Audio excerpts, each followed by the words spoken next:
President's car is now turning onto Elm Street, and it will be only a matter of minutes before he arrives at the trademark. I was on Simmons Freeway earlier, and even the freeway was jam-packed with spectators waiting their chance to see the President as he made his way towards the trademark. Something has happened in the motorcade route. There's numerous people running up the hill. Something, I repeat, has happened in the motorcade route. Governor Connolly was shot in the upper left chest, and the first unconfirmed reports say the President was hit in the head. That's an unconfirmed report that the President was hit in the head. The President's wife, Jackie Kennedy, was not hurt. She walked into the hospital at her husband's stretcher side. Just a moment.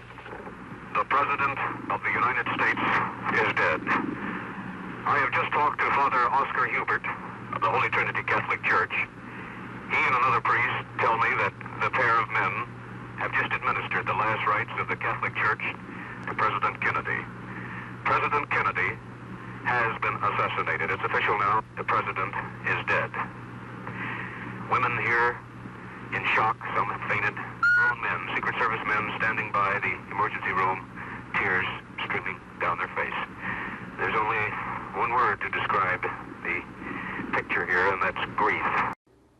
Ask anyone who was alive on this date 50 years ago. They can almost without a doubt remember exactly where they were when they found out that the President had been shot and that Jack Kennedy, in fact, was dead. In the half-century since, volumes have been written and presented about what happened, who was responsible, and of course, about the chaotic days that followed, from the funeral procession and the formal national mourning, complete with the image of the President's son, John Jr., or John, saluting his father as the casket rolled past.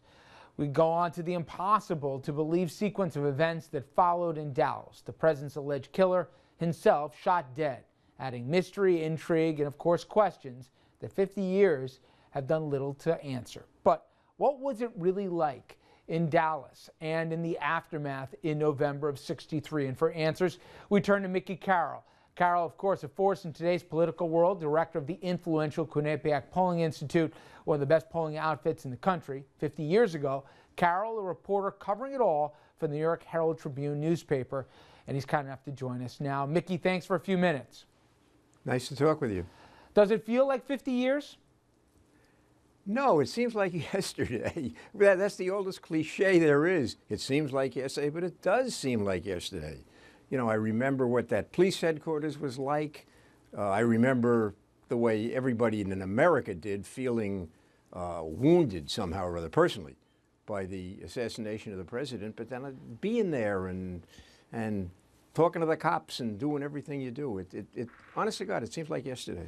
You know, it's funny, Mickey. My father was in the military stationed abroad 50 years ago, and he heard through foreign voices when he came out of a movie theater, President Morta. And he said, what are you talking about? And he said, even from the perspective there, how many people in a different part of the world all convened, and how this was a huge international event because Kennedy meant so much to so many people.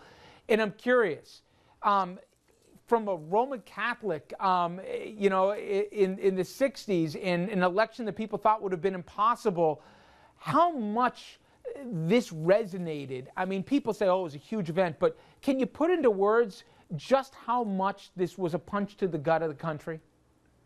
Well, it certainly was. The reporters from New York had a special plane. American Airlines said, if you can get there on time, we'll fly you to Dallas. And they did. And so there were two things going at once, if you will. One is the wound suffered by the country, by all of us. We're all Americans. And the other one was the nervousness of covering a story bigger than any of us had ever covered.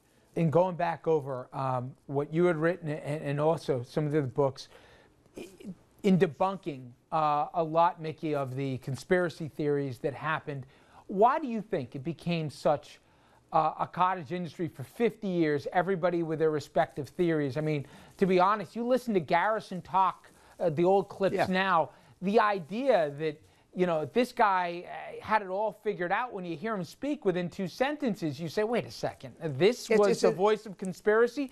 But yet to this day, national polls show more people believe it was a conspiracy than something like 60% of people think that there was a conspiracy. I'll tell you, look, The president is murdered by a nobody, a $1.25 an hour warehouse clerk.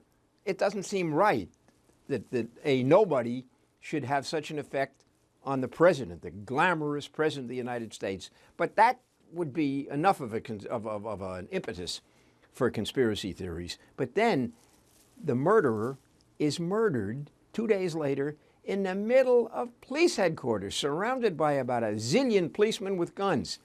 So obviously, you had to think, hey, there's more to this than just a simple crime.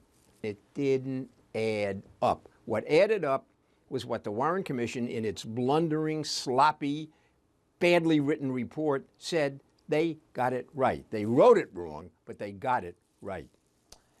Mickey, beyond the investigations, beyond the conspiracy theories and everything else, articulate the mood in the country. From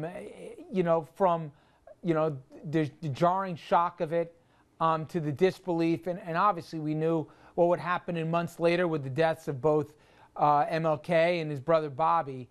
But just talk about what America was like then, and how tough a few days, weeks, months, and year it was. No, I think you're right, and yet you can't tie all this stuff together in any significant operational way. It's tied together in that it reflected a mood in a country that was a bit edgy, and was still in the Cold War, was still